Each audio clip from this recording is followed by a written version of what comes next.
I worked in finance in Dublin for a decade, and every quarter we would celebrate growth. Bigger numbers, bigger profits, bigger GDP. But no one ever asked one simple question. Whose money is that? Ireland's GDP is €562 billion, but most of that does not belong to Ireland. According to the GDP, Ireland is one of the richest countries in the world. So then why do we have a housing crisis, an energy crisis, a healthcare crisis? Which is it? Are we poor or are we rich? GDP stands for Gross Domestic Product. It counts production. Ireland creates €560 billion worth of value, but it does not ask who owns that. In 2015, the Irish economy grew 26% in 1 year, but nothing about your life changed. Wages didn't go up 26%. There was no housing miracle, no infrastructure boom. Why? Because that 26% was not real. It was accounting. It was Apple moving their intellectual property to Ireland to pay less tax on it. Last year, an Irish company with 0 employees recorded $315 billion in profit. It paid no corporation tax in Ireland. The profit left Ireland and went to Microsoft Bermuda. Of course it was Microsoft. Yet their profit is counted in our GDP. When I worked in finance in Dublin, every meeting had the same unwritten rule.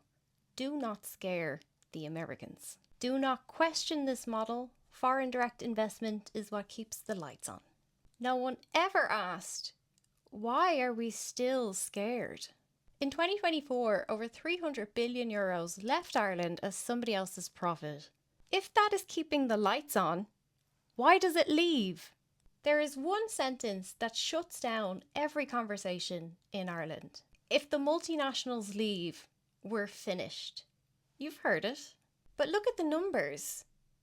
Billions of euro in profit leave Ireland every year. That money is not circulating here.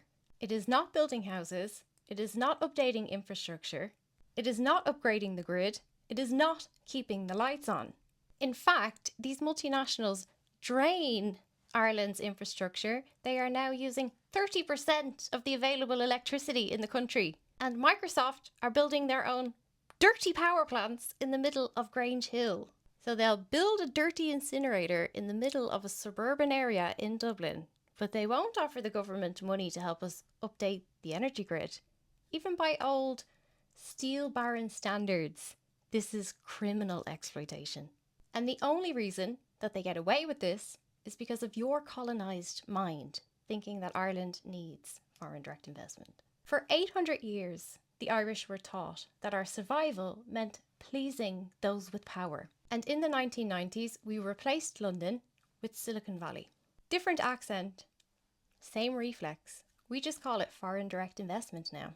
But look at the structure. The value is created here by Irish workers, but the ownership sits abroad and the profits leave. In the 1700s, Irish children learned Latin in hedges because formal education was banned.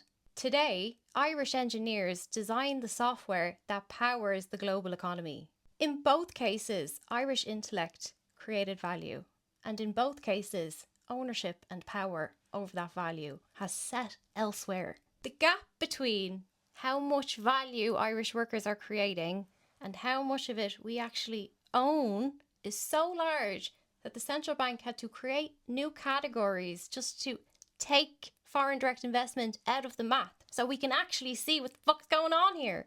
And it turns out we're not fucking rich at all. We are making other people rich. In 2024, Ireland produced €562 billion worth of profits for somebody. But when you strip out the profits that don't stay here, the GDP is actually only 320 billion. Foreign direct investment brings you the illusion of wealth.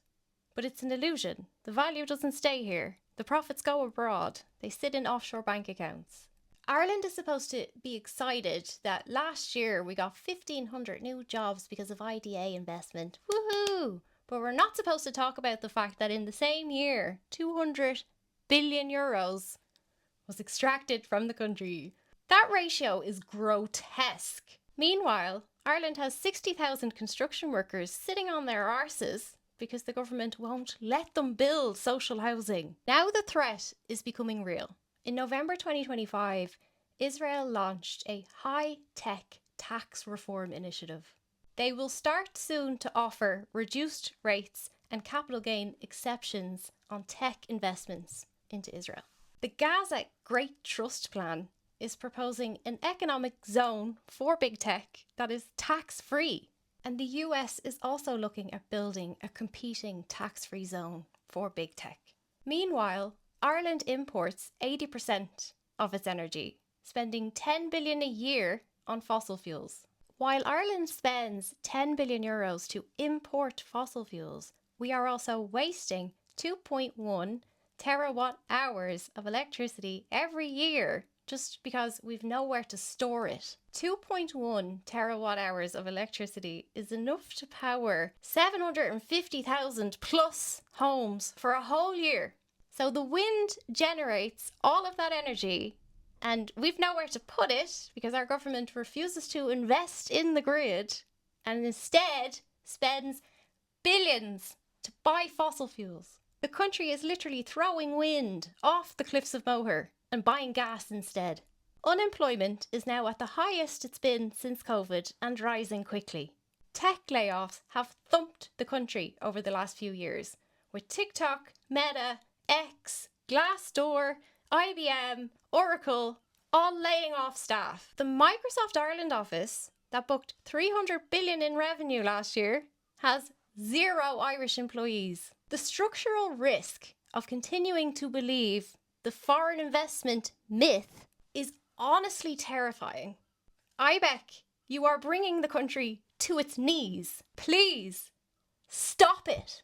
Stop inviting them in. For the love of fucking God, stop. Data centers are consuming 25% of the available electricity. Grid capacity is being stolen from housing to give to data centers. If any geopolitical instability, like Trump randomly invading somewhere, makes fossil fuel prices go up, it's Irish households that pay for that.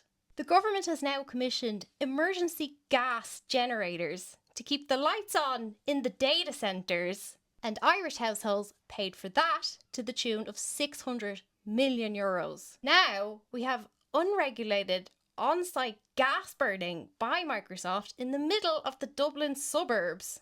Grange Castle is now running a fleet of gas generators, which are emitting 16.6 million tonnes of CO2 every year. That is 68% of Ireland's emissions in 2023.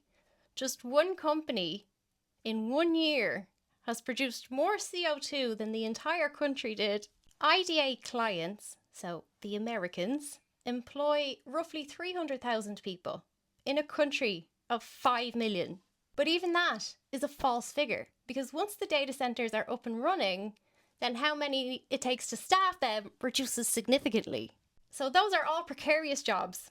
There are over 80 data centres in Ireland now, and they collectively employ less than 200 people. And even when they do employ you, they are taking you away from the jobs that the society needs you to do. Most IDA clients have only created for Ireland what David Gerber refers to as bullshit jobs. The brilliant Irish intellect, instead of building Ireland up and solving the problems of today, are pushing around a fucking spreadsheet to make fake money for someone else. Now the Exchequer is very worried that corporate tax income could suddenly collapse. It could disappear. It could move to Israel tomorrow. And that might be the best wake-up call Ireland ever gets.